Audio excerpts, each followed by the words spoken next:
మాకు ఇచ్చిన ఈ వేదిక కొరకే మిమ్మల్ని స్తుతిస్తూ ఉన్నాం. ఈ సమయాన్ని వచ్చిన మా సహోదరులందరినీ మీరు ఆశీర్వదించండి. ఈ సెషన్ మాకు దీవెనకరంగా మార్చండి. లేని వారిని కూడా ప్రభా త్వరగా జాయిన్ అవడానికి సహాయం చేయండి. సహోదరుడు సుధీర్ని మీ చేతికి అప్పగిస్తూ ఏస్తున్నాను ప్రార్థించి వేడుకుంటున్నాం తండ్రి. ఆమేన్. ఓకే, పోయిన వారం దేని గురించి మాట్లాడుకున్న ఎవరైనా బ్రీఫ్గా చెప్పగలుగుతారా?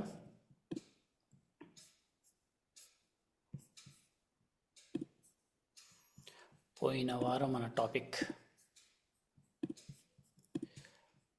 ఈ లోపల నేను మన బుక్ ఓపెన్ చేస్తాను.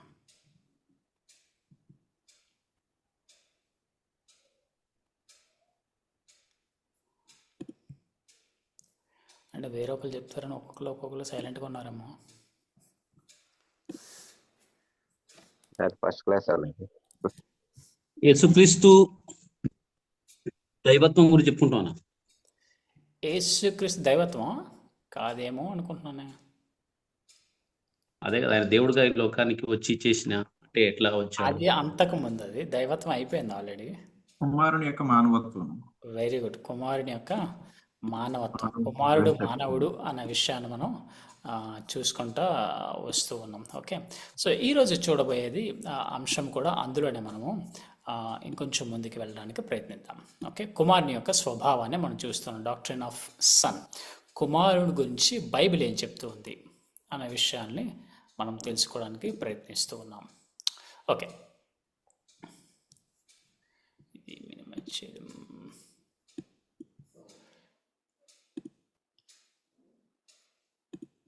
ఓకే, సారీ, ఒకసారి మీ వాయిస్ కూడా చెక్ చేసుకోరా. Thank you. ఇది ఎందుకు ఎప్పటికప్పుడు వాయిస్ మారిపోతూ ఉంటుందా?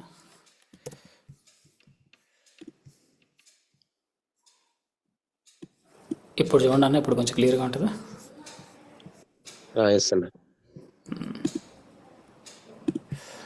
ఓకే, ఇది ఎప్పటికప్పుడు తేడా వస్తూ ఉంటుంది.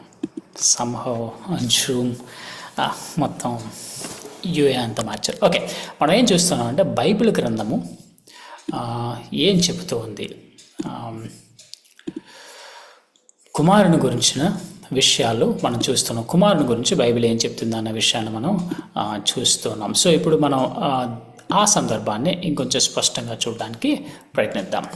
ఓకే, మొట్టమొదటిగా కుమారుడు దేవుడు, ఆయన దైవ లక్షణాలు కలిగిన వాడు, ఆయన దేవుడే ఉన్నాడు. సాక్షాత్ దేవాతి దేవుని యొక్క మూర్తి మంతము అన్న విషయాన్ని కూడా మనం చూసాం.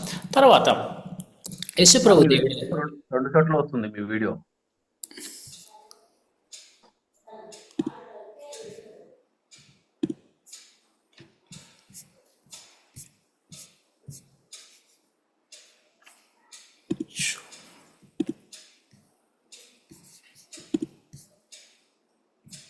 ఒక్క నిమిషం.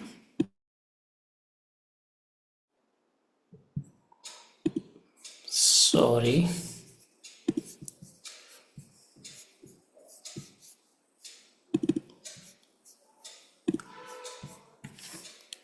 అన్న ఇప్పుడు ఎలా ఉంది? మైక్ వాల్యూమ్ బాగానే ఉంది, అవుట్పుట్ వాల్యూమ్ మైక్ బాగానే ఉంది. ఇప్పుడు కూడా 2 చోట్ల వీడియో వస్తుంది. పైన వస్తుంది, మీరు మాకు ఏదైతే సారీ, ఎప్పుడు పోయిందన్న. Very good. Okay, sorry, UI కొంచెం మారింది, కన్ఫ్యూజ్డ్. ఓకే, కుమారుడు దేవుడు. అయితే కుమారుడు దేవుడు అన్నప్పుడు మనకి ఇంకొక ప్రశ్న వస్తుంది, మనకి ముగ్గురు దేవుళ్ళు ఉన్నారా? మనం ముగ్గురు దేవుల్ని ఆరాధిస్తూ ఉన్నామా? ఈ విషయం మనం క్లియర్గా చూసాం. మనం ముగ్గురు దేవుల్ని ఆరాధించట్లేదు, కానీ ఈ దైవములో మనం దేవుడిగా కొలుస్తున్న ఈ సృష్టికర్తలో బహుళత్వం ఉంది. ఆయన ఏకమైన దేవుడు, అయితే ఆయనలో బహువత్వము కనబడుతుంది. ముగ్గురు మూర్తులు కాదు, కానీ ముగ్గురు వ్యక్తులు కలిసిన సహశాశ్వతంగా మరియు సమానంగా ఉంటున్న వ్యక్తిని మనము చూస్తూ ఉన్నాము. ఈయనలో ముగ్గురు వ్యక్తులు మనకు కనబడుతుంది. 3 అనే పదం వాడడానికి కూడా మనకి సరిపోదు. ఓకే, దానికి మనకు ఉదాహరణలు కూడా చూసుకుంటూ వచ్చాము. పాత నిబంధన యేసుని ఎలా దైవం అని చూపెడుతుంది, క్రొత్త నిబంధన యేసు ప్రభుని దైవం అని ఎలా చూపెడుతుంది అన్న విషయాలను కూడా మనము జాగ్రత్తగా చూసుకుంటూ వచ్చాం. ఓకే, ఈరోజు మనం చూడబోయేది తర్వాత శరీరం గురించి కూడా చూసాం. యేసు ప్రభు శరీరధారిగా వచ్చాడు అంటే అర్థమేంటి, ఆయన రక్త మాంసం ధరించడం అంటే ఏమిటి, ఆ విషయాన్ని కూడా ఇంకొంచెం చూసి మనం ముందుకు వెళ్ళిపోతాం. బైబిల్ గ్రంథం అంతా కూడా ఈ విషయాన్ని చెప్పడాన్ని మనము చూస్తూ ఉన్నాం. దాన్ని ఏమన్నామంటే హైపోస్టాటిక్ యూనియన్, రెండు స్వభావాల కలయిక. కుమారుడికి సంపూర్ణమైన దైవ లక్షణాలు ఉన్నాయి, కుమారునికి పూర్తి మానవ లక్షణాలు ఉన్నాయి. పూర్తి దైవ లక్షణాలు, పూర్తి మానవ లక్షణాలు ఆయనకున్నాయి. ఆయన దేవుడు కాకుండా పోలేదు. యేసు ప్రభు భూమి మీదకి వచ్చినప్పుడు దేవుడు కాకుండా కేవలం మానవుడిలాగా మాత్రమే లేడు. ఆయన ఎల్లప్పుడూ దేవుడే. దేవుడు అనేవాడు మధ్యలో దేవుడు కాకుండా పోతే దేవుడు ఎలాగవుతాడు? నిత్యము యేసు ప్రభు దేవుడయ్యే ఉన్నాడు. సో ఈరోజు ఆ తర్వాత మనము కెనాసిస్ గురించి కూడా కొన్ని విషయాలు చూసాం. యేసు ఒక అద్భుతమైన వ్యక్తి, దైవ మానవ లక్షణాలు కలిగిన ఒక అద్భుతమైన వ్యక్తి. జోనాథన్ ఎడ్వర్డ్స్ చెప్పిన రీతిలో ప్రశంసనీయమైన అతి శ్రేష్ఠ కలయిక యేసు ప్రభు అనే దైవ మానవంలో కనుగొంటాం. In this one person god man we find an admirable conjunction of divine excellences. తర్వాత యేసు ప్రభు తన్ను తాను రిక్తునిగా చేసుకున్నాడు అంటే ఏమని చెప్పుకున్నాం? యేసు ప్రభు తన దైవత్వాన్ని కానీ దేవ లక్షణాలని కానీ కోల్పోలేదు. యేసు ప్రభు మానవుడిగా వచ్చినప్పుడు తన దైవత్వాన్ని దైవ లక్షణాన్ని కోల్పోలేదు. ఆయన భూమి మీదకి వచ్చినప్పుడు తనంతట తానే స్వేచ్ఛాయుతంగా కొన్ని దైవ లక్షణాలని వినియోగించుకోకుండా ఉన్నాడు. అంతేకాని ఆయన దేవుడు కాకుండా పోలేదు, లేకపోతే ఆయన రిక్తుడు అంటే ఆయన ఖాళీ చేసేసుకునే దైవ లక్షణాలు విడిచిపెట్టాడు అనే భావం అయితే కాదు. ఓకే, మనం ముందుకు వెళ్ళిపోతే కనుక యేసు ప్రభు తన గురించి ఏం పలుకుతూ ఉన్నాడు అనే విషయాన్ని మనం ఒకసారి చూద్దాం. ఓకే, ఫిలిప్పీలకు రాసిన పత్రిక 2వ అధ్యాయము 8వ వచనం ఎవరైనా చదువుతారు ఒకసారి? యేసు ప్రభు దేవుని యొక్క లక్షణాలను విడిచిపెట్టలేదు. ఫిలిప్పీలకు రాసిన పత్రిక 2వ అధ్యాయంలో ఈ విషయాలు మనం చూస్తూ ఉంటాం. ఏమంటాడంటే దేవునితో సమానముగా నుండుట విడిచిపెట్టకూడని భాగ్యమని ఆయన ఎంచుకొనలేదు కదా. క్రీస్తు యేసు కలిగి ఈ మధ్య మీరు కలిగి 6వ వచనం, ఆయన దేవుని స్వరూపము కలిగిన వాడై ఉండి దేవునితో సమానముగా ఉండడము విడిచిపెట్టకూడని భాగ్యమని ఎంచుకోలేదు, కానీ మనుషుని పోలిక పుట్టి దాసుని స్వరూపం ధరించుకుని తన్ను తానే రిక్తునిగా చేసుకున్నాం. ఆకారం ముందు మనుషులుగా కనబడి మరణం పొందినంతగా అనగా శిలువ మరణం పొందినంతగా విధేయత చూపిన వాడై ఏం చేశాడట? ఆయన తన్ను తాను తగ్గించుకున్నాడు. ఇప్పుడు యేసు ప్రభు మానవునిగా జీవించడానికి తనకు తానుగా వచ్చాడా, లేకపోతే ఎవరైనా పంపించినట్లా? దీని అర్థము వాలంటరీగా ఆయన వచ్చాడా, లేకపోతే ఆయన కంపల్షన్గా వచ్చాడా?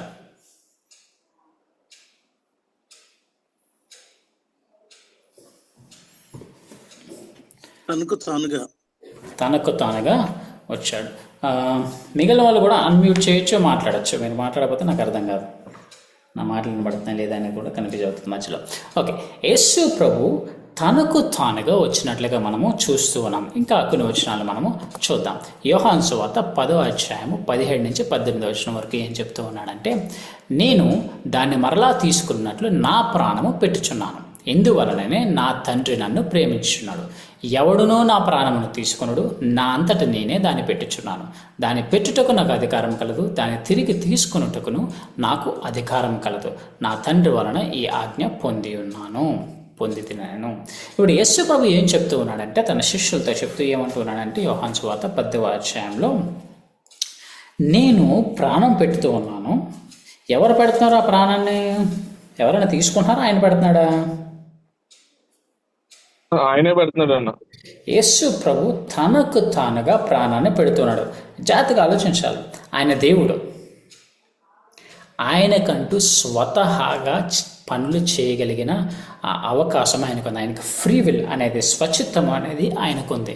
ఆ స్వతహాగా ఆయన ఏం చేస్తూ ఉన్నాడంటే, ఇప్పుడు తండ్రితో సమానముగా ఉండిన ఈయన దైవునితో సమానంగా ఉండి ఈయన తనకు తానుగా ప్రాణం పడడానికి ఇష్టపడ్డాడు.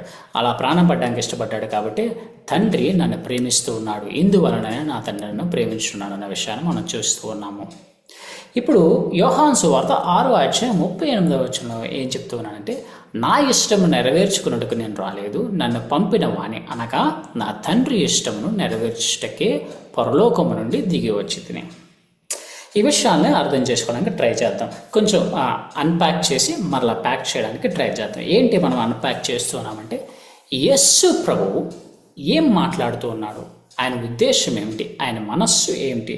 ఫిలిప్పీలకు రాసిన పత్రిక 2వ అధ్యాయంలో చూసినట్లయితే కనుక ఈ సందర్భం మనకందరికీ సుపరిచితమే. ఏమంటూ ఉంటాడంటే, కక్ష చేతనైనను వృధాతిశయము చేతనైను ఏమీ చేయక వినయమైన మనస్సు గలవారే ఒకరినొకడు తనకంటే యోగ్యునుడిగా ఎంచుకున్నవారిని ఫిలిప్పీ సంఘానికి పౌలు రాస్తూ ఈ మాటలు చెప్తూ ఉన్నాడు.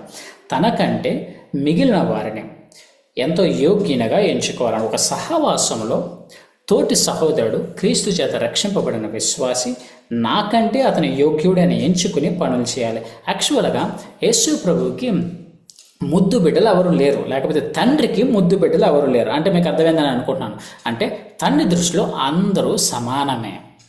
ఆయన అందరినీ ఏకరీతిగా ప్రేమిస్తూ ఉన్నాడు, ఆయన అందరినీ ఒకేలాగా ప్రేమిస్తున్నాడు. తండ్రి దృష్టిలో సమానమే, ముద్దు బిడ్డలు ఎవరు లేరు. అయితే ఇక్కడేమంటున్నాడంటే, అయినప్పటికీ నీ పొరుగు వారిని నీకంటే యోగ్యునిగా ఎంచుకుని మీలో ప్రతివాడు తన సొంత కార్యములనే మాత్రమే కాక ఇతరుల కార్యములను చూచుకోవాలని చెప్పి ఇప్పుడు ఏం చెప్తూ ఉన్నాడంటే, ఎందుకు ఎలా చేయమంటూ ఉన్నాడంటే, మన క్రీస్తుకి ఇదే స్వభావం ఉంది. క్రీస్తు యేసుకు కలిగిన ఈ మనస్సును మీరు కలిగి ఉండి. 5వ వచనం, ఫిలిప్పీలకు రాసిన పత్రిక 2వ అధ్యాయం 5వ వచనం. ఇప్పుడు 6వ వచనం నుంచి మనం చూసుకుంటూ వస్తున్నాం. కెనోసిస్ ఆఫ్ క్రైస్ట్. యేసు ప్రభు దేవుడే ఉండి ఆయన ఏమీ విడిచిపెట్టలేదు, కానీ తన దైవ లక్షణాలను వాడలేదు. ఆ తర్వాత తనకు తానుగా వాలంటరీగా ఆయన ఈ భూమి మీదకి వచ్చినట్లుగా మనం చూస్తూ ఉన్నాం. సో ఈ వచనాలను బట్టి మనం అర్థం చేసుకోవాల్సింది ఏమిటి అంటే, యేసు ప్రభు సాక్షాత్తు దేవుడు. ఈ విషయాన్ని మనం అంతకుముందు చూసాం. ఇప్పుడు యేసు ప్రభు గొప్పవాడా, తండ్రి గొప్పవాడా? ఈ ప్రశ్న వస్తే ఏం సమాధానం చెప్తారు? ఇద్దరు సమానమే. ఇద్దరు సమానమే. యేసు ప్రభు కంటే తండ్రి ఏం గొప్పవాడేం కాదు, అలాగని తండ్రి కంటే యేసు ప్రభు చిన్నవాడు కాదు. ఇద్దరు సమానమే. అందుకే 6వ వచనంలో అంటాడు, ఇప్పుడు సమానమైన ఈ వ్యక్తుల్లో సమానంగా యేసు ప్రభువు ఉండడము విడిచిపెట్టకూడదని భాగ్యం అని ఎంచుకోలేదు. కానీ ఫిలిప్పీలారా, యేసు ప్రభు తనకు తానుగా తండ్రికి విధేయత చూపడానికి ఇష్టపడ్డాడు. ఇది ఎవరి బలవంతం లేదు సుమా. యేసు ప్రభు తనకు తానుగా తండ్రికి విధేయత చూపడానికి ఇష్టపడడానికి యోహాను సువార్త 3వ అధ్యాయం 16వ వచనం ఏం చెప్తుంది? యోహాను 3:16.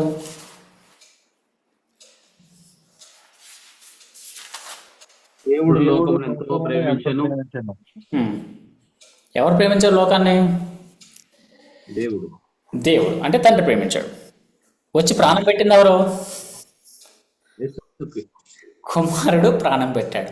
తండ్రి లోకాన్ని ప్రేమిస్తే, తండ్రి నువ్వు లోకాన్ని ప్రేమిస్తున్నావా, నేను నీ కోసం వెళ్తాను, ఈ లోకంలో ఉండే ప్రజల కోసం నేను ప్రాణం పెడతానని కుమారుడు వచ్చి ప్రాణం పెట్టినట్లుగా మనం చూస్తూ ఉంటాం. ఒక్కసారిగా మనం దీన్ని అన్ప్యాక్ చేయడానికి ట్రై చేద్దాం. ఏంటి యేసు ప్రభు తండ్రి విషయంలో చేస్తున్న పనులు ఏంటి అనేది మనం చూసి మనం ముందుకు వెళ్ళడానికి ప్రయత్నిద్దాం. కేవలం యేసు ప్రభు వైపు నుంచే ఈ మాటలన్నీ మనం చూస్తాం. వచ్చే వారము మనము తండ్రి వైపు నుంచి మాటలను మనము చూడబోతున్నాం. ఒకే రోజు 2 అవ్వడానికి టైం సరిపోదు కాబట్టి ఓన్లీ ఇక్కడే చూద్దాం. యేసు ప్రభు మొట్టమొదటిగా ఆయన మాట్లాడిన మాటల్లో ఈ గ్రంథములు లిఖితమైన మాటలు ఏంటి? యేసు ప్రభు చాలా మాటలు మాట్లాడాడు భూమి మీద ఉండగా. ఆయన మాట్లాడిన మొదటి సంభాషణ, మొదటి మాటలు ఏంటి? ఎవరైనా చెప్పగలరా? పరలోక రాజ్యం సమీపిస్తున్నది, మార్కు సువార్తలో ఈ విషయాల్లో మనం చూస్తూ ఉంటాం. అప్పటికి సుమారుగా ఆయన వయసు అంతా 30. ఇప్పుడు చెప్పండి, యేసు ప్రభు మాట్లాడిన మొదటి మాటలు ఏంటి? వయసు అడిగినట్టే మీకు గుర్తు రావాలి ఇంకో సందర్భం. 12 సంవత్సరాలు ఇప్పుడు మాట్లాడతాడు. తండ్రి పని మీద ఉండవాలని మీరు ఎరుగురా అంటాడు. ఎవరితో మాట్లాడాడు? తల్లిదండ్రులతో. తల్లిదండ్రులతో మాట్లాడుతున్నాడు. తండ్రితో మాట్లాడుతూ నా తండ్రి పైన మీద ఉండాలని చెప్తున్నాడు. ఓకే, దాని గురించి మనం స్టడీ చేయడానికి ప్రయత్నిద్దాం ఈ వారం. యేసు ప్రభు లోకాసు వార్త 2వ అధ్యాయం 49వ వచనములు ఏమంటూ ఉన్నాడంటే, ఆయన మీరేళ నన్ను వెతుకుచుంటిరి, నేను నా తండ్రి పనుల మీద నుండవలనని మీరు ఎరుగరా అని వారితో చెప్పాను. ఈ సందర్భం తీసుకున్నాం కాబట్టి ఈ వచనాన్ని కొంచెం అర్థం చేసుకోవడానికి ప్రయత్నించి అప్పుడు ముందుకు వెళ్దాం. ఎందుకంటే ఈ వచనం చుట్టూ కూడా చాలా ఊహాగానాలు వస్తూ ఉంటాయి, లేకపోతే కొన్ని తప్పుడు ఆలోచనలు కూడా వస్తూ ఉంటాయి. మనం ఏం చేస్తూ ఉన్నామంటే, ఫిలిప్పీలకు రాసిన పత్రికలో క్రీస్తు యేసుకు కలిగిన ఈ మనస్సును మీరు కలిగి ఉండండి అని చెప్తూ ఉన్నాడు. ఇప్పుడు మనం ఏం చేస్తూ ఉన్నామంటే, క్రీస్తు యేసుకి ఏ మనస్సు ఉంది అనేది అర్థం చేసుకోవడానికి ప్రయత్నిస్తూ ఉన్నాం. ఓకే, ఆ ప్రయత్నంలో మొట్టమొదటిగా యేసు ప్రభు మాట్లాడిన మొదటి మాటలనే మనం చూస్తూ ఉన్నాం. ఈ మాటల చుట్టూ ఉన్న సందర్భాన్ని మనం ఈ మాటలు చూస్తున్నాం కాబట్టి సందర్భాన్ని ఒకసారి చూసి మనము ముందుకు వెళ్తాం. ఓకే, సందర్భం చూస్తే కనుక 2వ అధ్యాయం 41 నుంచి 52 వచనాలు, ఇంకా 40 వచనాలు చూస్తే కనుక, బాలుడైన క్రీస్తు లేకపోతే యేసు జ్ఞానముతో నిండుకొనుచు ఎదిగి బలము పొందుచుండెను, దేవుని దయ ఆయన మీద నుండెను. 41వ వచనం, పస్కా పండుగప్పుడు ఆయన తల్లిదండ్రులు ఏటేటా యెరూషలేమునకు వెలుచుండువారు. ఆయన 12 ఏండ్ల వాడై ఉన్నప్పుడు ఆ పండుగ ఆచరించుటకే వాడుక చొప్పున వారు యెరూషలేమునకు వెళ్ళారు. ఆ దినములు తీరిన తరువాత వారు తిరిగి వెళ్ళుచుండగా బాలుడైన యేసు యెరూషలేములో నిలిచెను. ఆయన తల్లిదండ్రులు ఆ సంగతి ఎరుగక ఆయన సమూహంలో ఉన్నాడని తలంచి ఒక దిన ప్రయాణం సాగిపోయి తమ బంధువులలోనూ నెలవైన వారిలోనూ ఆయనను వెతుకుచుండిరి. ఆయన కడమలనందున ఆయనను వెతుకుచు యెరూషలేమునకు తిరిగి వచ్చిరి. 3 దినములైన తర్వాత ఆయన దేవాలయంలో బోధకుల మధ్య కూర్చుండి వారి మాటలను అంగీకరించుచు వారిని ప్రశ్నలు అడుగుచూ ఉండగా చూచిరి. ఆయన మాటలు వినిన వారందరూ ఆయన ప్రజ్ఞకును ప్రత్యుత్తరములకును విస్మయమంతరి. ఆయన తల్లిదండ్రులు ఆయనను చూచి మిక్కిలి ఆశ్చర్యపడిరి. ఆయన తల్లి, కుమారుడా, మమ్మను ఎందుకు ఇలాగు చేసితివి? ఇదిగో నీ తండ్రియు నేనును దుఃఖించుచు నిన్ను వెతుకుచుంటిమని ఆయనతో చెప్పగా, ఆయన మీరేలా నన్ను వెతుకుచుంటిరి? నేను నా తండ్రి పనుల మీద ఉండవలనని మీరు ఎరుగరా అని వారితో చెప్పాను. అయితే ఆయన తమతో చెప్పిన మాట వారు గ్రహింపలేదు. అంతటా ఆయన వారితో కూడా బయలుదేరి నజరేతునకు వచ్చి వారికి లోబడి ఉండెను. ఆయన తల్లి ఈ సంగతులన్నిటినీ తన హృదయంలో భద్రము చేసుకునెను. యేసు జ్ఞానమందును వయస్సునందును దేవుని దయందును మనుషుల దయందును వర్తిల్చుండెను. చాలా పెద్ద కాంటెక్స్టు, కానీ కాంటెక్స్ను కొంచెం అర్థం చేసుకుని మనం ముందుకు వెళ్ళాం. ఎందుకంటే సందర్భం వచ్చింది కాబట్టి దీన్ని చెప్పాలని ఆశపడుతున్నాను. యాక్చువల్గా మనం చూస్తే కనుక పస్కా పండుగ అప్పటికి, ఇప్పుడు యేసు ప్రభువుకి వయసు ఎంత?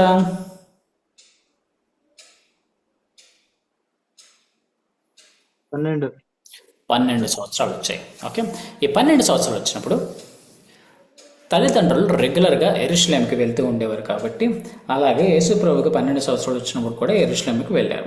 యెరూషలేముకి వెళ్ళిన తర్వాత ఆ దినములు తీరిపోయిన తర్వాత వారు తిరిగి వెళ్తూ ఉండగా యేసు ఏమో యెరూషలేములో ఉండిపోయారు, వీళ్ళు నజరేతుకి వెనక్కి వెళ్ళిపోతూ ఉన్నారు. ఇంచుమించుగా ఒక రోజు వరకు ఈ బాలుడైన యేసు ఎక్కడున్నాడు అనేది తల్లిదండ్రులు గ్రహించలేకపోయారు. ఈ విషయం కాంటెక్స్ట్ అర్థం చేసుకుంటే మనకు అర్థమవుతుంది ఏంటంటే, జనరల్గా మార్గ మధ్యలో దొంగలు ఎక్కువ ఉంటారు కాబట్టి వీళ్ళు గుంపులుగా వెళ్ళేవారు. ఈ గుంపులో మొదట తల్లులు, చిన్న బిడ్డలు ప్రయాణిస్తూ ఉంటే గుంపులో వెనకాల తండ్రులు, పెద్దవారైన వారు ప్రయాణం చేస్తూ ఉండేవారు. యూద ఆచారం ప్రకారం ఇంచుమించుగా 12 సంవత్సరాలు వచ్చినప్పటికీ, లేకపోతే 12 సంవత్సరాలు వయసు వచ్చిన వ్యక్తి ఇప్పుడు బాలుడు కాదు, యవనస్తుడు లేకపోతే పెద్దవాడి కింద పిలువబడతాడు. సో అంత ముందు సంవత్సరాలు వెళ్ళినప్పుడు కూడా యేసు వెళ్ళి ఉంటాడు, కానీ తన తల్లితోనే ఉండాలి. ఎందుకంటే తల్లి పిల్లలు ముందు వెళ్తారు. ఇప్పుడు 12 సంవత్సరాలు వచ్చినాయి కాబట్టి తండ్రితో ఉండాలి. తండ్రి ఏమో అలవాటు ప్రకారం తల్లి దగ్గర ఉన్నాడు అని అనుకుని ఉండొచ్చు, తల్లి ఏమో అరే ఇప్పుడు పెద్దోడు అయిపోయాడు కదా తండ్రి దగ్గర ఉన్నాడు అని అనుకుని ఉండొచ్చు. ఏదైనప్పటికీ వీళ్ళు మాత్రం చూసుకోలేకపోయారు, మిస్ అయ్యాడు. ఇప్పుడు యేసు తల్లి అయిన మరియ ఏమంటుందంటే, ఆయన తండ్రులు ఆయన చూచి మిక్కలు ఆశ్చర్యపడి, ఆయన తల్లి, కుమారుడా, మమ్మల్ని ఎందుకు ఇలాగూ చేసితివి అని చెప్పి అడిగినట్లుగా 3 దినాలు వీళ్ళు వెతికి వచ్చిన తర్వాత ఇప్పుడు తల్లి ప్రశ్నిస్తుంది, కుమారుడా, మమ్మల్ని ఎందుకు ఇలా చేస్తేవి? ఇప్పుడు ఏమంటుందంటే తల్లి యాక్చువల్గా ఒక నింద ఇస్తూ ఉంది యేసు ప్రభు మీద. ఏంటి ఆ నింద?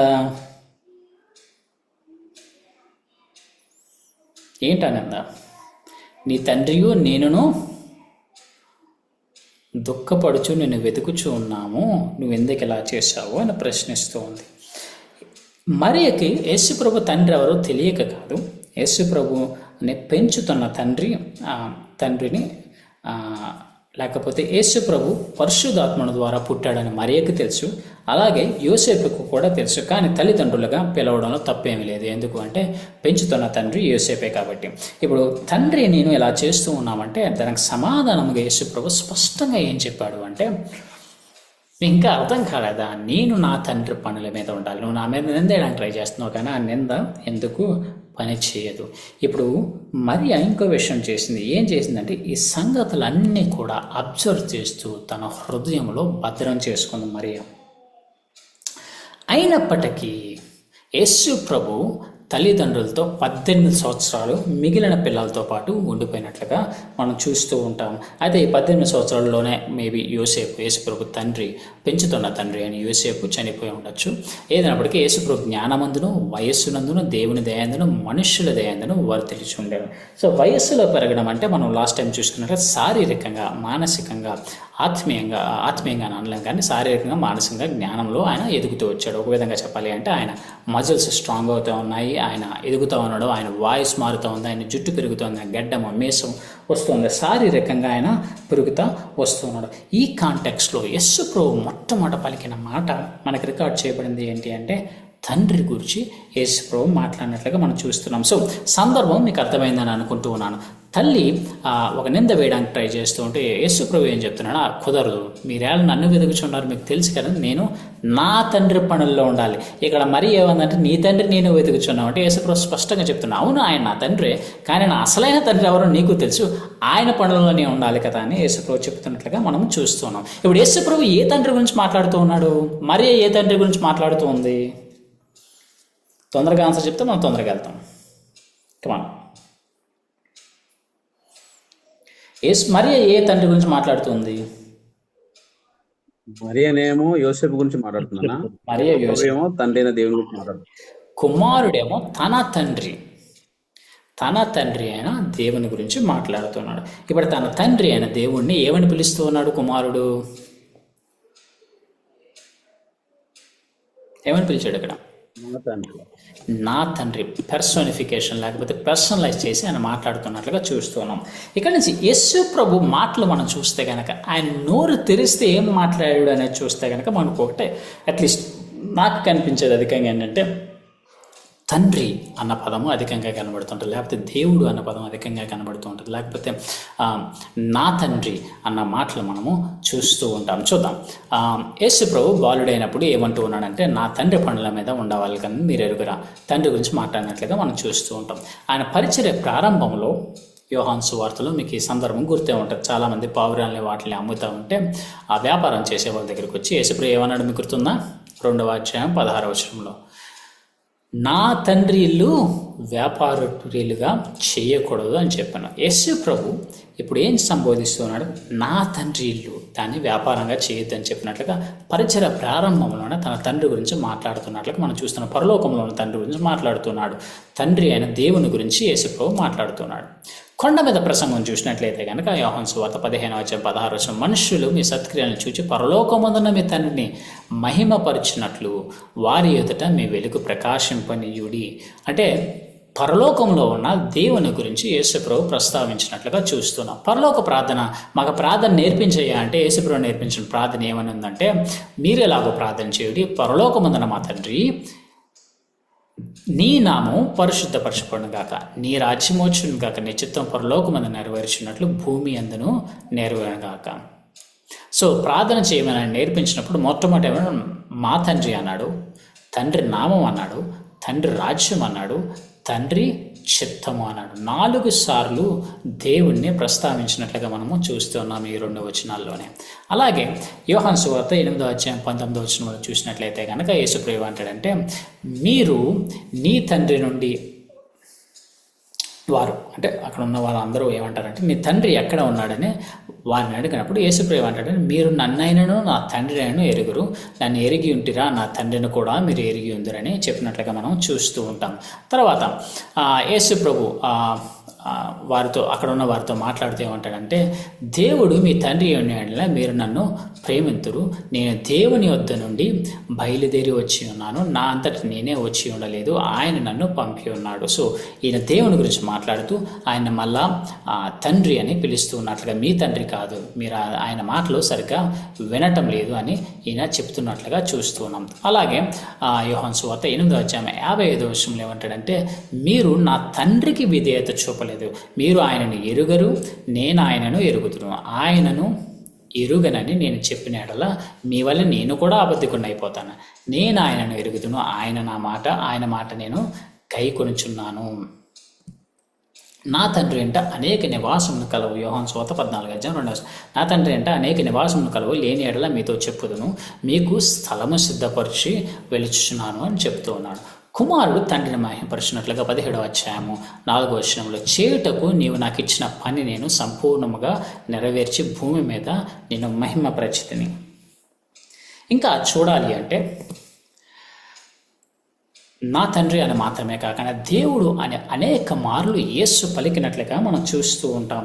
యేసు ప్రభు పరిచర్య ప్రారంభంలోనే, ఆయన పరిచర్య ప్రారంభమవుతాయని మత్తయి సువార్త 4వ అధ్యాయం 4వ వచనంలో అపవాదితో సంభాషణ జరుగుతున్నప్పుడు మొట్టమొదటగా యేసు ప్రభు ఆయన పరిచర్యలో మాట్లాడిన మాటల, బాప్టిజం తీసుకున్న తర్వాత యేసు ప్రభు మాట్లాడిన మాట. అంతకంటే ముందు యోహాన్తో మాట్లాడాడు. ఏంటి అంటే నీతి నిమిత్తం ఎలాగూ, కానీ ఈ బాప్టిజం విషయంలో మాట్లాడాడు. దాని తర్వాత యేసు ప్రభు పరిచర్య ప్రారంభించబడుతున్నప్పుడు ఆయన అరణ్యానికి వెళ్ళిపోయిన తర్వాత శోధింపబడ్డానికి, అపవాది చేత శోధింపబడ్డానికి, ఆత్మ వల్ల అరణ్యానికి కొనుపోబడిన తర్వాత అపవాది ఏమంటూ ఉన్నాడంటే, నీవు దేవుని కుమారుడు అయితే ఈ రాళ్ళు రొట్టెలగునట్లుగా ఆజ్ఞాపించమని చెప్పినప్పుడు ఇప్పుడు 4వ వచనంలో ఏం చెప్తూ ఉన్నాడంటే, మనుషుడు రొట్టె వలన మాత్రమే కాదు కానీ దేవుని నోటి నుండి వచ్చు ప్రతి మాట వలన జీవిస్తాడు. ఈ విషయాన్ని చెప్తూ ఉన్నాడు. ఆ తర్వాత మళ్ళా నీవు దేవుని కుమారుడు అయితే కిందకి దూకే అని చెప్తే యేసుప్రభు అంటాడంటే, ప్రభు అయిన నీ దేవుని నీవు శోధింపవలదు అని చెప్పినట్లుగా చూస్తూ ఉంటాం.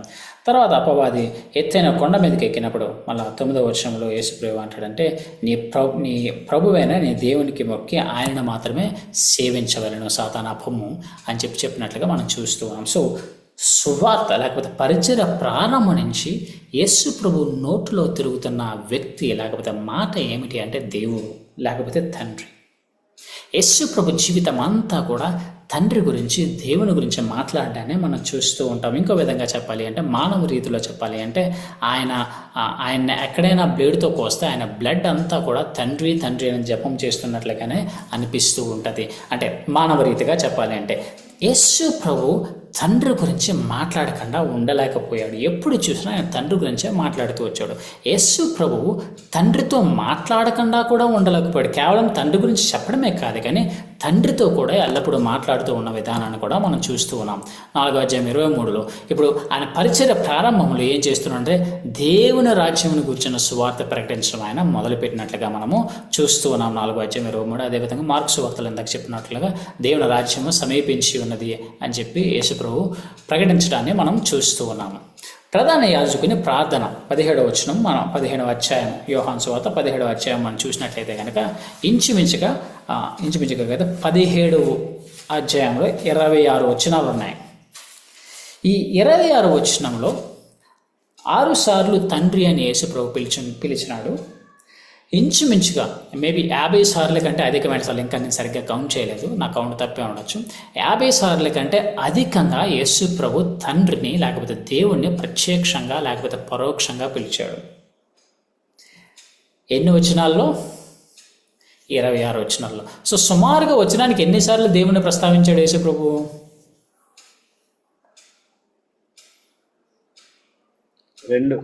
2 సార్లు ఒక్కొక్క వచనంలో ప్రస్తావించినట్లుగా మనము చూస్తున్నాము. సందర్భాలు చూస్తే కనుక అద్వితీయ సత్యదేవుడవైన నిన్నును మనము ఏకమై ఉన్నలాగున, తండ్రి నువ్వు నేను ఏకమై ఉన్నలాగున, పరిశుద్ధుడమైన తండ్రి అని పిలిచినట్లుగా చూస్తూ ఉంటాం.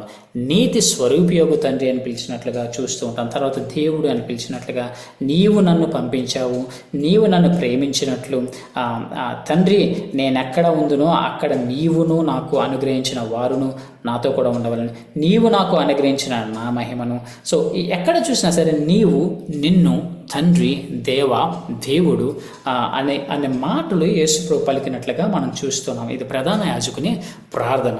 ఓకే, యేసుప్రభు చివరాఖరిలో కూడా ఆయన చేసిన పరిచర్యలో చూస్తే కనుక ఆయన అప్పగింపబడిన రాత్రి కూడా మత్తయి సువార్తలో ఈ విషయాన్ని మనం చూస్తాం.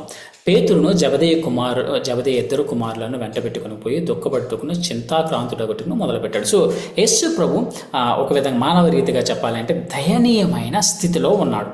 ఆయన మరణం అవ్వబోతూ ఉన్నాడు. ఈ విషయం ఆయనకు తెలుసు. ఆయన రక్తం చిందించబోతున్నాడు. అదంతా వేదనతో కూడిన విషయం శారీరకంగా.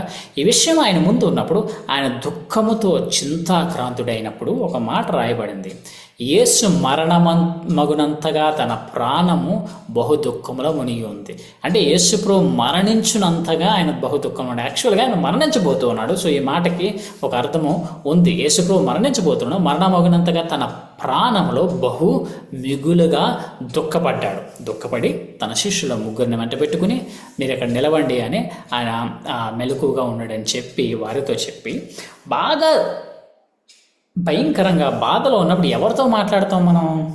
ఎవరైనా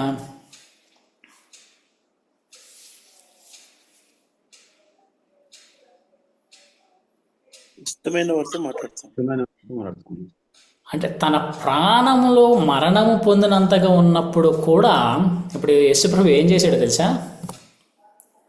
నా తండ్రి సాధ్యమైతే ఈ గిన్నెని అద్దె నుంచి తొలగిపోనేమో, అయినను నా ఇష్ట ప్రకారం కాదు నీ చిత్త ప్రకారమే కానిమని ఏం చేశాడు?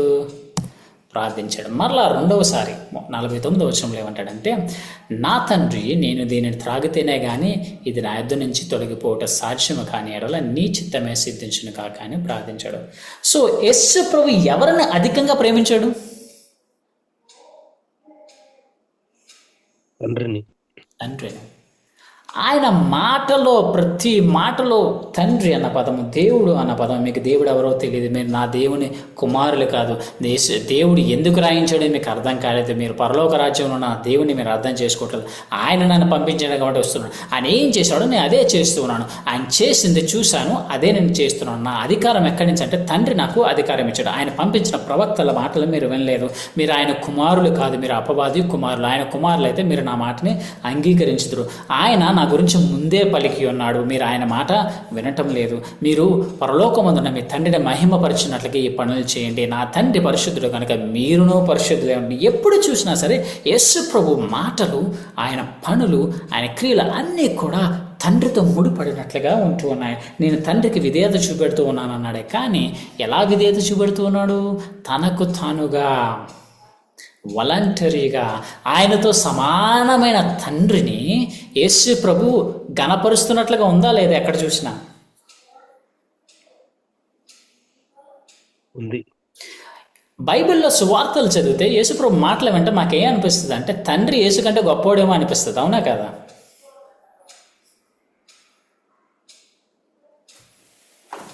మీరేమంటారు దీన్ని? అవును, అలాగే అనిపిస్తుంది. కానీ యాక్చువల్గా గొప్పవాడా? ఇద్దరు సమానమే.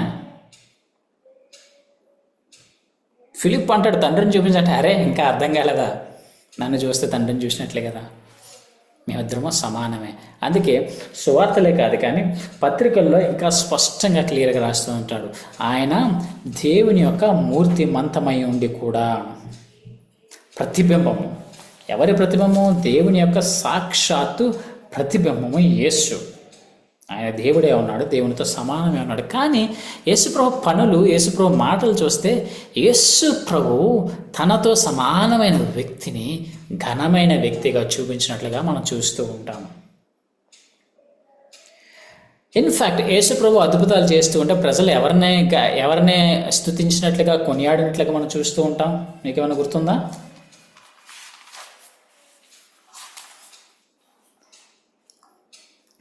మళ్ళీ అడుగు. యేసు ప్రభు అద్భుతాలు చేసిన తర్వాత ప్రజలు ఎవరిని స్తుతించినట్లుగా చూస్తూ ఉంటాము?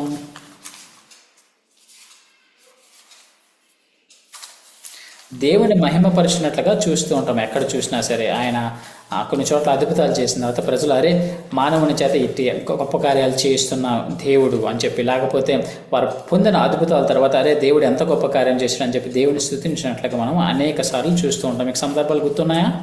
అర్థమైందా నా మాటలు మీకు? అవునవును. ఓకే, సో ఇంకా ముందుకెళ్దాం. ఇక్కడతో అయిపోలేదు. సిలువ మీద ఆయన పలికిన మాటలు చూస్తే కనుక, తండ్రి వీరేమి చేయుచున్నారు, వీరెడుగరు కనుక వీరిని క్షమించి. ఎవరితో మాట్లాడుతున్నాడు? తండ్రితో మాట్లాడుతున్నాడు. నా దేవా నన్ను ఎందుకు చేయి విడిచితివి? తర్వాత తండ్రి నీ చేతికి నా ఆత్మను అప్పగించు. ఆయన చివరాఖరిగా భూమి మీద శరీరంతో మొట్టమొదటిగా తండ్రి గురించి మాట్లాడాడు, చివరాఖరిగా తండ్రి గురించే మాట్లాడుతున్నాడు. తండ్రి నీ చేతికి నా ఆత్మను అప్పగించుచున్నాను. సో యేసు ప్రభు తండ్రిని మెక్కటంగా ప్రేమించాడు. ఎంతలా ప్రేమించాడంటే, తండ్రి నీ కోసం నా ప్రాణం పెట్టేస్తాను అన్నాడు. ప్రాణం పెట్టాడు కూడా. అందుకే దేవుడు నన్ను ప్రేమిస్తూ ఉన్నాడని కూడా యేసు ప్రభు చెప్పిన మాటలు మనం చూస్తూ ఉన్నాం. యేసు తనతో సమానమైన వ్యక్తి అయిన తండ్రిని అంత గొప్పగా ప్రేమించాడు. ఆయన ప్రేమలో ఎటువంటి లోపం లేదు. ఎంత ఘనపరచాడంటే తండ్రిని, యేసు మాటలు చూస్తే యేసు కంటే గొప్పవాడా తండ్రి అన్నట్లుగా మనకు కనబడుతూ ఉంటుంది. ఎక్కడ చూసినా సరే యేసు ప్రభు అలాగే చెప్పినట్లుగా, అలాగే మాట్లాడినట్లుగా, నాకు స్వతహాగా స్వచిత్తం ఉన్నది కానీ నా చిత్త ప్రకారం నేను చేయను, నా తండ్రి ఆ చిత్త ప్రకారం నేను చేస్తానని చెప్పినట్లుగానే మనము చూస్తూ ఉన్నాము. ఇప్పుడు పునరుద్ధరణైన యేసు గురించి చూసినట్లయితే కనుక ఇంకా విచిత్రం. యేసు ప్రభు చనిపోయాడు, తిరిగి లేచాడు. అప్పుడు కూడా యేసు ఎవరి గురించి మాట్లాడుతున్నాడంటే, ఇదిగో నా తండ్రి వాగ్దానం చేసినది మీ మీదకి పంపుచున్నాను. ఎవరు వాగ్దానం చేశారు? తండ్రి వాగ్దానం చేశాడు.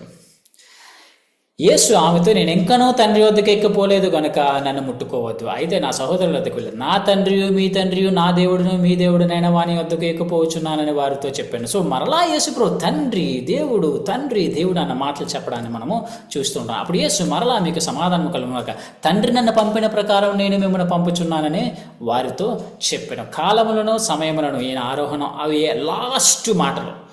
యేసుప్రభు భూమి మీదకి వచ్చిన మొదటి మాటలు, భూమి మీద శరీరంతో చనిపోతున్న ఆఖరి మాటలు చూసిన తర్వాత సిలువలో, పునరుద్ధానం అయిన తర్వాత మాటలు మనం చూస్తూ ఉంటే కనుక, ఆయన చివరాఖరిలో పలికిన మాటలలో ఒక మాట ఏంటంటే, కాలములను సమయములను తండ్రి తన వశమును ఉంచుకుని ఉన్నాడు, వాటిని తెలుసుకున్నట్టు మీ పని కాదు. అపోస్తల కార్యములు 1:7. సో ఆయన ఆరోహణం అయిపోతూ ఉన్నప్పుడు కూడా యేసుప్రభు మాట్లాడిన మాటలు ఏమిటి అంటే తండ్రి. యేసుప్రభుతో సమానంగా ఉన్న వ్యక్తి గురించి మాట్లాడుతూ తండ్రి అని పలకడాన్ని మనం చూస్తూ ఉన్నాం. ఓకే, యేసుప్రభు కేవలం భూమి మీద ఉన్నప్పుడు ఎలా చేశాడా? ఇప్పుడు ఆరోహణం అయిపోయాడు, పునరుద్ధానం అయ్యాడు. పునరుద్ధానం అయిన యేసు మాటలు మనం వింటూ ఉన్నాము. ఈ మొదటి అధ్యాయం అపోస్తల కార్యాలు 7వ వచనం తర్వాత యేసుప్రభు ఆరోహణం అయ్యాడు, పరలోకానికి ఎక్కిపోయాడు. ఇప్పుడు యేసుప్రభు ఏం మాట్లాడుతూ ఉన్నాడు? ఎవరితో మాట్లాడుతూ ఉన్నాడు? మీకు తెలిసే ఉంటుంది. ఆరోహణుడైన యేసు మాటల్లో ఎవరితో మాట్లాడుతూ ఉన్నట్లు కనబడుతూ ఉంటుంది. యేసు మాట్లాడుతాడా, మాట్లాడట్లేదా? మ్యూట్ చేసి మాట్లాడుతున్నారా మనశ్రీ గారు ఇందాక నుంచి?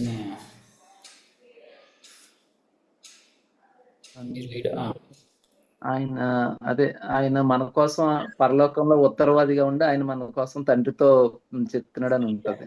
ఓకే, సో ఉత్తరవాదిగా ఉన్న వ్యక్తి ఎవరితో మాట్లాడుతూ ఉన్నాడు?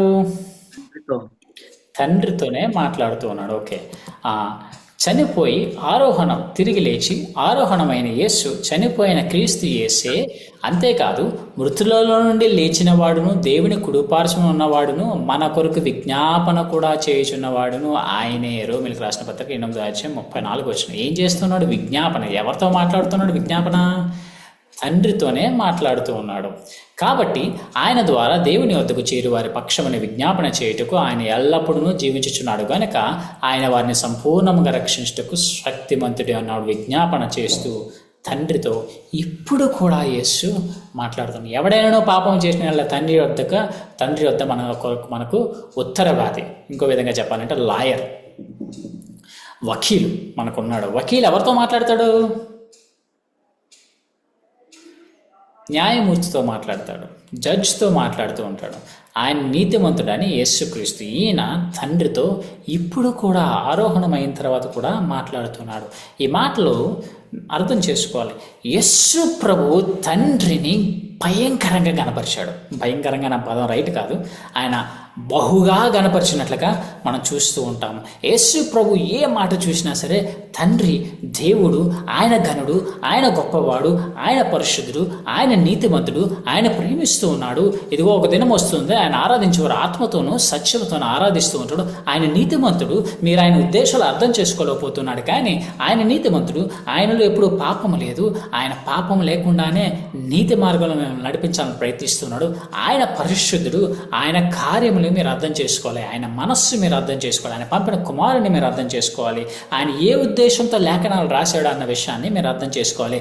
ఆయన గొప్పవాడు, యేసు ఘనమైన వాడు, తండ్రి ఘనమైన వాడు అని ప్రకటించినట్లుగా మనము చూస్తున్నాం. యేసు తనతో సమానమైన తండ్రిని తండ్రిగా చేశాడు, ఎంతో గణపరిచాడు. అప్పటి వరకు తండ్రిని అంతలా గణపరిచిన ప్రజలకి ఒక్కసారిగా అరే తండ్రి ఎంత గొప్పవాడా, తండ్రి ఎంత ఘనమైన వాడా, తండ్రి ఇన్ని అద్భుతాలు చేస్తూ ఉన్నాడా, తండ్రి యొక్క ఉద్దేశం ఇదా అని ప్రజలు గ్రహించడం మొదలుపెట్టారు. క్రైస్తవులైన మనము కూడా తండ్రికి అంత ప్రాధాన్యత ఇవ్వడానికి కారణము యేసు వచ్చి తండ్రిని గణపరిచే విధానాన్ని చూసినప్పటికీ మనము కూడా ఆశ్చర్యపోతూ ఉంటాం. అరే తనతో సమానమైన వ్యక్తిని ఇంతలాగా యేసు గణపరుస్తూ ఉన్నాడు, అది కూడా వాలంటరీగా తనకు తానుగా మాత్రమే ఆయన గణపరుస్తూ ఉన్నాడు అన్న విషయాన్ని మనం చూస్తూ ఉన్నాము. ఇప్పుడు ఫిలిప్పీలకు రాసిన పత్రిక మనము 2వ అధ్యాయం ఒక్కసారి చూద్దాం.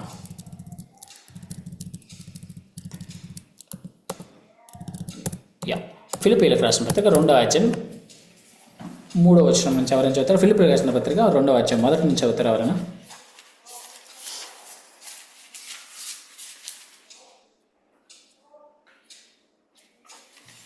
ఫిలిప్పీలకు రాసిన పత్రిక 2వ అధ్యాయం 1 నుంచి.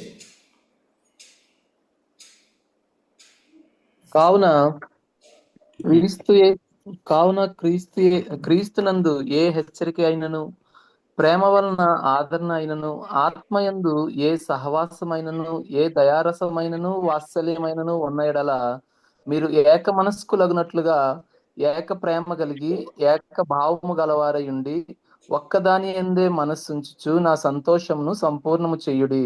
కక్ష చేతనైనను వృధాతిశయము చేతనైనను ఏమీ చేయక వినయమైన మనస్సు గలవారై ఒకరినొకడు తనకంటే యోగ్యుడని ఎంచుచు మీలో ప్రతి.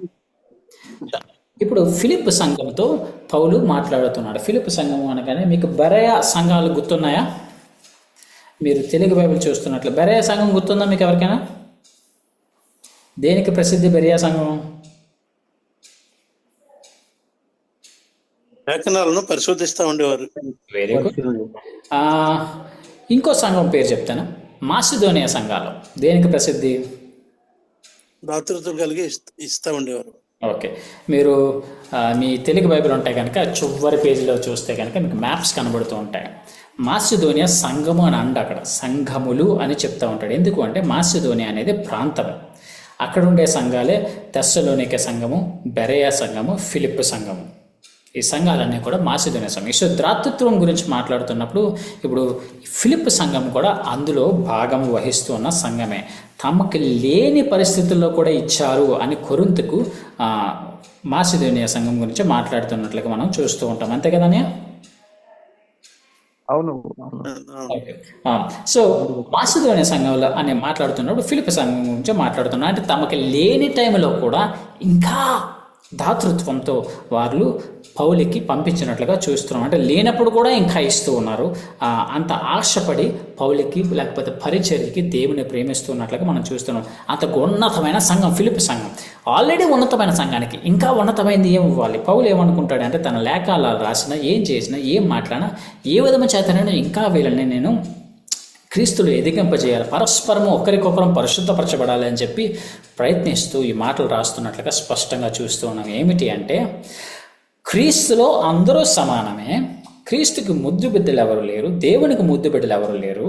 ఇప్పుడు అంటూ ఉన్నాడు మీతో సమానమైన వ్యక్తిని మీకంటే యోగ్యునిగా ఎంచుకోమని అని చెప్పి మీలో ప్రతివాడు తన సొంత కార్యంలో మాత్రమే కాకుండా ఇతరుల కార్యాలు కూడా చూసుకోండి. ఎందుకు? ఎవరికి ఉన్న మనస్సు అంటే ఈ మనస్సు ఏంటా మనస్సు? ఇప్పుడు చెప్పాడు, ఆయన దేవుని స్వరూపము కలిగిన వాడే ఉండి దేవుని స్వరూపము కలిగి దేవునితో, అంటే మన శారీరకమైన ఆకృతి కాదు కానీ ఆయన స్వభావం కలిగి ఉండి దేవునితో సమానముగా ఉండిన వ్యక్తి అయి ఉండి కూడా అది విడిచిపెట్టకూడని భాగ్యమని ఎంచుకోలేదు. కానీ ఏం చేశాడట? మనుష్యుని పోలికగా పుట్టి మనుషులుగా పుట్టాడు. అంత మాత్రమే కాదు, దాసుడుగా వచ్చాడు. అంత మాత్రమే కాదు, తను తాను మరణం పొందినంతగా అయ్యాడు. అంత మాత్రమే కాదు, శిలువ మరణం పొందినంతగా విధేయత ఎలా చూపించాడు? తనకు తనగా చూపించి తండ్రిని ఘనపరిచినట్లుగా మనం చూస్తూ ఉన్నాము. సో ఈ మనస్సుని ఎక్స్ప్లెయిన్ చేసి ఇప్పుడు ఏమంటున్నాడంటే పౌలు, మరి క్రీస్తు దగ్గర మనం నేర్చుకుందాం రండి ఫిలిప్పీ సంఘస్థులారా, మనము కూడా తోటి విశ్వాసులను, మనతో దేవుని పిల్లలుగా సమానముగా ఎంచబడుతున్న విశ్వాసులను, లేకపోతే పరిచర్య చేస్తున్న వారిని, సంఘములో ఉన్న వారిని, సహవాసంలో ఉన్న వారిని మనకంటే యోగ్యునిగా ఎంచుకోవాలని వాక్యం సెలవిస్తూ ఉంది.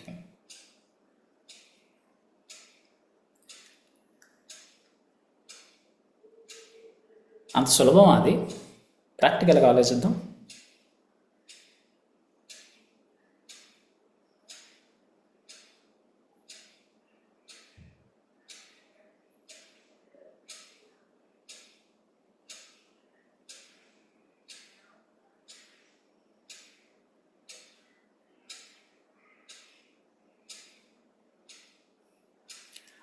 మన తోటి వారిని, మనతో సమానముగా ఉండిన వారిని, అంటే క్రీస్తుడు దేవుల్లో మనతో సమానంగా ఉండిన విశ్వాసులను మనకంటే యోగ్యులుగా ఎంచడము సులభమా?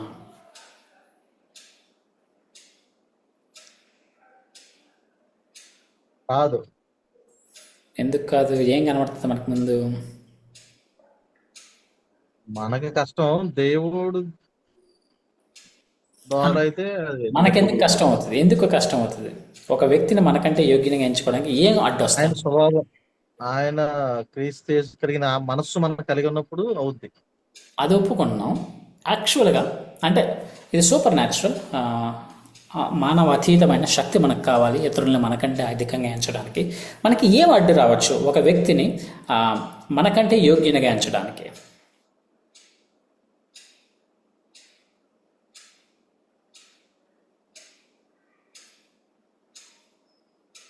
మొట్టమొదటి వ్యక్తి అనగానే ఎవరు కనబడతారు మనకి? అతని ఫేసా లేకపోతే అతని స్వభావమా?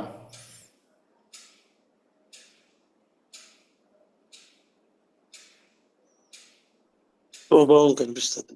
స్వభావం, వాళ్ళ లోపాలు, వాళ్ళు కొన్ని వినని విషయాలు, లేకపోతే వాళ్ళు వ్యతిరేకిస్తున్న విషయాలు, మన మాట అంగీకరించిన విషయాలు, కొన్ని బలహీనతలు.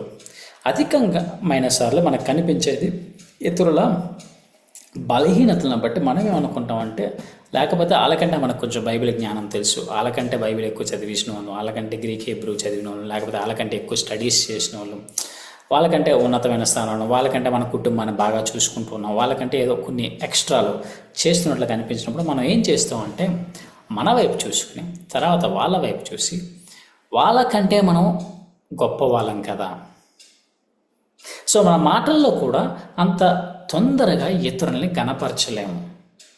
గణపరచడం అంటే కేవలము అవతలని తక్కువ చేయడం అని కాదు, అవతలని ఎక్కువ చేసి మాట్లాడడం కూడా. అవతలని వాళ్ళకున్న బలాలను బట్టి వాళ్ళని అధికంగా, వాళ్ళ క్రీస్తులో దేవుడు వాళ్ళని ప్రేమించిన విధానం బట్టి వాళ్ళని అధికంగా చూడడం. అదే మనం క్రీస్తులో చూస్తున్నాం. ఏమిటి అంటే తనతో సమానమైన వ్యక్తిని తనకంటే అధికంగా చూసినప్పుడు మనం యాక్చువల్గా వీళ్ళు మనతో సమానం అని అనుకోవడమే కొన్నిసార్లు కష్టం అనిపిస్తుంది. కొంతమంది విషయంలో వీళ్ళు వాళ్ళకంటే చాలా గొప్ప వాళ్ళు, ఇలా బాగా నేర్చుకున్నారు, బాగా చేశారు, బాగా దేవుళ్ళు ఎదుగుతూ ఉంటారు, లేకపోతే వీళ్ళకి బాగా ఎక్కువ ప్రార్థన చేసుకుంటారు, కొన్ని విషయాల్లో అనుకుంటూ ఉంటారు. కానీ కొందరు విషయానికి వచ్చినప్పుడు అరే సరిగ్గా మన కుటుంబీకుల విషయంలో అయితేనేమి, లేకపోతే బయట వారి సహవాసంలో ఉన్న వారి విషయం, విశ్వాసుల గురించి మాట్లాడుతున్నాం, చులకనగా చూసే అవకాశము ఉంది.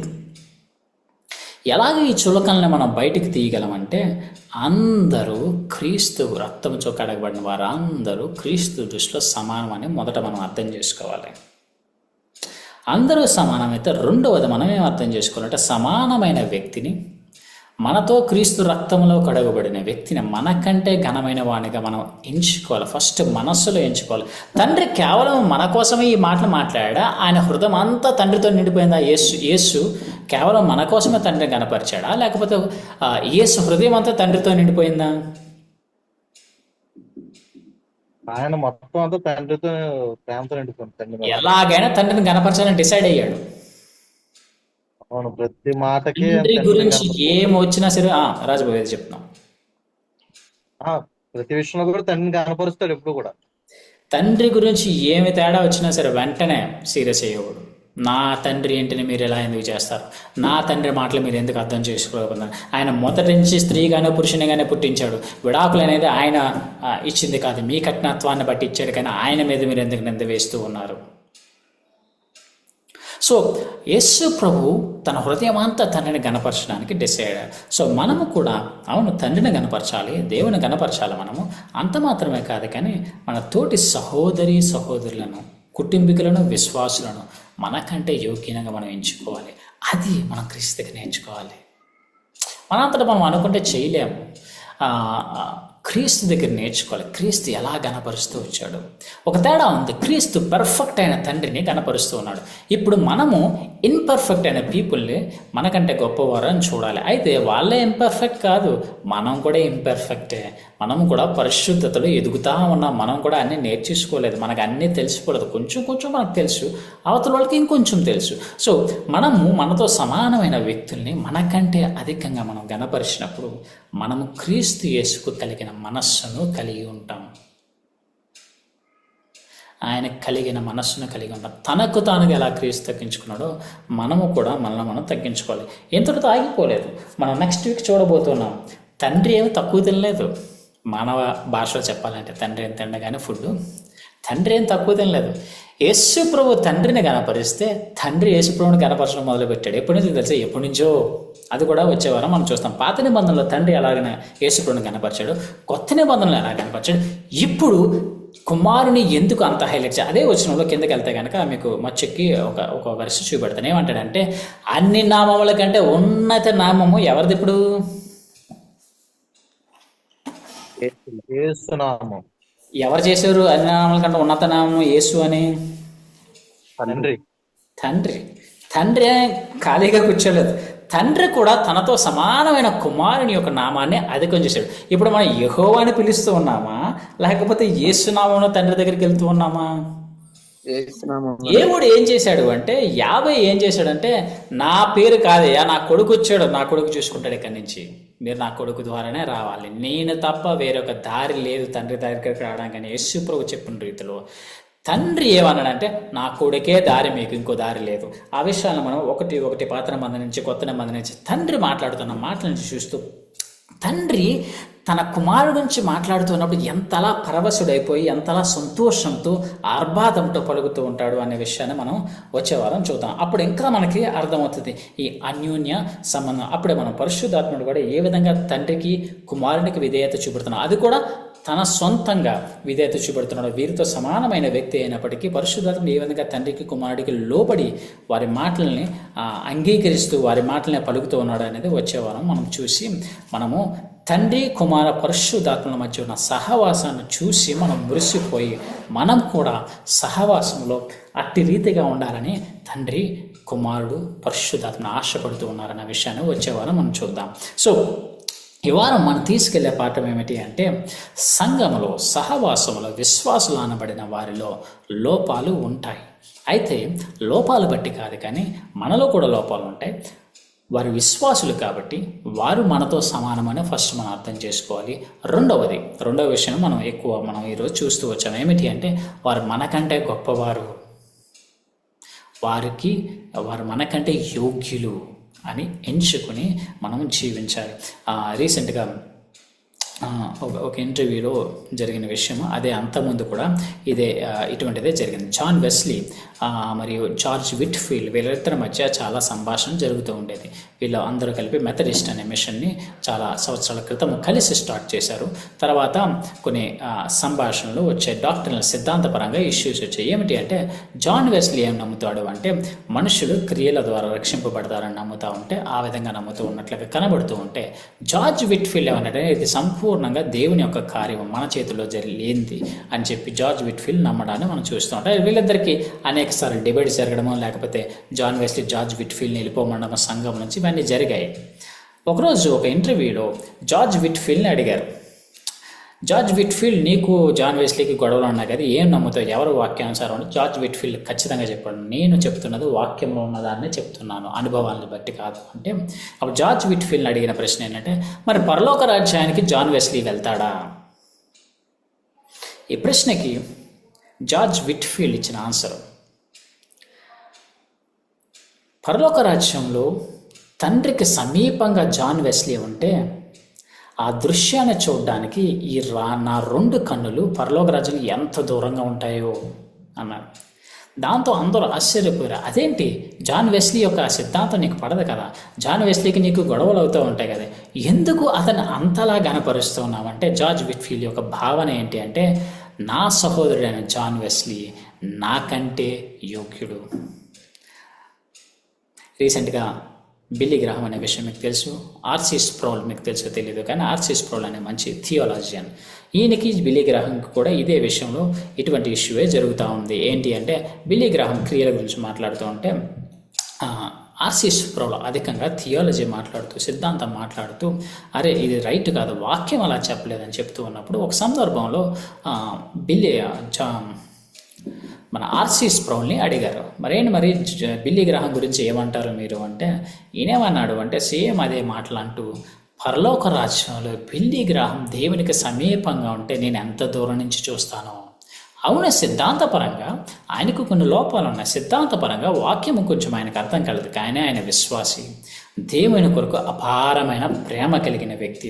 అవును, మన తోటి సహవాసంలో ఉండిన వారి విషయాల్లో కొన్ని లోపాలు మనకు కనబడుతూ ఉంటాయి. లోపాలను బట్టి వాళ్ళని కించపరచడం కాదు, కానీ వాళ్ళ మనకంటే కనులు అని మనం ఎంచుకోవాలి. అంటే వారు చేసే పాపాన్ని మనం సమాధించడం గురించి మనం మాట్లాడటం లేదు, కానీ వాళ్ళ మనకంటే చిన్నవారా, అధికంగా చదువుకున్నారా అన్న విషయం గురించి మాట్లాడట్లేదు, కానీ వాళ్ళు మనకంటే థియాలజీ బాగా తెలుసా తెలియదు అన్న విషయం కూడా మాట్లాడట్లేదు, కానీ వారి క్రీస్తు రక్తంలో కడగబడిన వారు కాబట్టి క్రీస్తు మనల్ని ఎలా ప్రేమిస్తున్నారో అలాగే వారిని కూడా ప్రేమిస్తూ ఉన్నాడు. కాబట్టి వారు మనకంటే సమానమైనప్పటికీ మనకంటే యోగ్యులని ఎంచుకోవాలని పౌలు పరిశుద్ధాత్మను మనకు రాయించినట్లుగా మనం ఫిలిప్పీలకు రాసిన పత్రికలో చూస్తున్నాం. ఏ విధంగా యేసు తండ్రిని కనపరిచాడో తనతో సమానమైన వ్యక్తి అయినప్పటికీ, అదేవిధంగా మనము కూడా మనతో సహవాసంలో ఉన్న వారిని గణపరచాలి. పాఠం సమాప్తం. ఎవరైనా ప్రార్థన చేస్తారా, లేకపోతే డౌట్స్ ఉన్నాయా?